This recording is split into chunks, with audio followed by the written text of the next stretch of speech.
दो दोस्तों की कहानी। एक बार की बात है, दो दोस्त कहीं जा रहे थे। जंगल का रास्ता था और शाम हो आई थी। दोनों दोस्त जंगल में ही रात बिताने का फैसला करते हैं। दोनों ने टेंट लगाए, रात का भोजन किया। भोजन करते करते किसी बात को लेकर दोनों में बहस शुरू हुई। अब बहस इतनी बढ़ गई कि एक दोस्त को गुस्सा आ गया और उसने दूसरे को एक जोरदार थप्पड़ जड़ दिया। दूसरा दोस्त कुछ नहीं बोला, बस चुपचाप से उठा और मिट्टी में लिख दिया कि आज मेरे सबसे अच्छे दोस्त ने मुझे थप्पड़ मारी।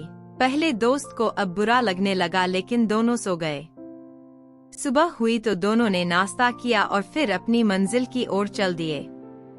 रास्ते में एक छोटी नदी आई जिसे पार करके उन्हें आगे जाना था।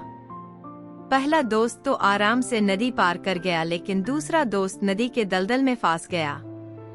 उसने बचाओ बचाओ की आवाज लगाई तो पहला दोस्त किसी तरह बड़ी मुश्किल से उस दलदल से बाहर निकला।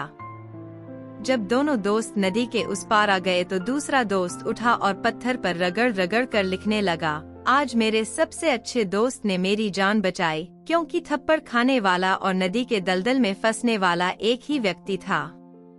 इसलिए पहले वाले ने पूछा, जब मैंने तुम्हें थप्पड़ मारा तो रेत पर लिख दिए, लेकिन जब बचाया तो आखिर पत्थर पर क्यों लिख रहे हो? दूसरे दोस्त ने जवाब दिया, थप्पड़ मारने वाली बात रेत पर लिखा क्योंकि मैं चाहता हूँ कि ऐसी हवा आए कि रेत पर लिखी बात की तरह मेरे मन से सारी नाराजगी मिट जाए। और दलदल से बचाने वाली बात को पत्थर पर लिख रहा हूँ ताकि यह बात मेरे मन से कभी न मिटे कि मेरे दोस्त ने मेरी जान बचाई। अगर बात दोस्ती निभाने की हो तो ये सब क्या देखना। यह सुनकर पहला दोस्त भावुक हो गया और दूसरे को गले लगा लिया। अब दोनों दोस्त खुशी खुशी अपनी मंजिल की ओर बढ़ चले। एकदम ऐसा ही हम सब के साथ होता है। कोई दोस्त या रिश्तेदार या अपने घर का ही कोई सदस्य, चाहे माँ या पिता या भाई या बहन, सभी कितना भी हमारे साथ कर दे, लेकिन उनकी एक गलती से भी हम उनसे नाराज हो जाते हैं। हम उनके पुराने त्याग को बिल्कुल भूल जाते हैं। इस कहानी के माध्यम से यही संदेश पहुंचाना चाहता हूं कि जिंदगी में किसी के त्याग को मत भूलिए।